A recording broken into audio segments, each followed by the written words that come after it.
your body, the House of Representatives, last week passed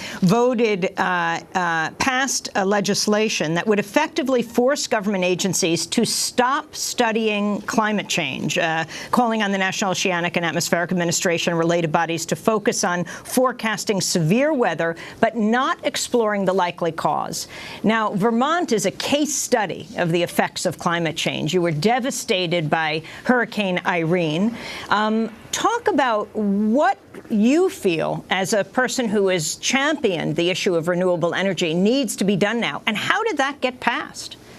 Well, you may have noticed that science does not exist on Capitol Hill.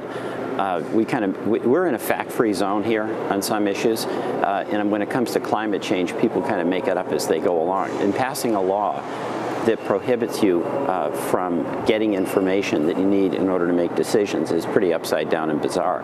But that's the world we're in. In Vermont, on the climate change issue, here's the key. If we take on the challenge of climate change rather than ignore it, it's not only going to be good for the environment, it's actually going to create jobs. And this is the one area where there's some bipartisan hope in Congress. You know, I don't win any arguments. I'm not going to persuade any of my colleagues who don't believe in the science of climate change that it exists. But a lot of my colleagues do agree on efficiency, that if you can use less fuel, whatever the fuel source, you're going to save money, you're going to create jobs like in retrofitting homes and buildings. So that's a promising area where we can do something good for the environment and also build the economy.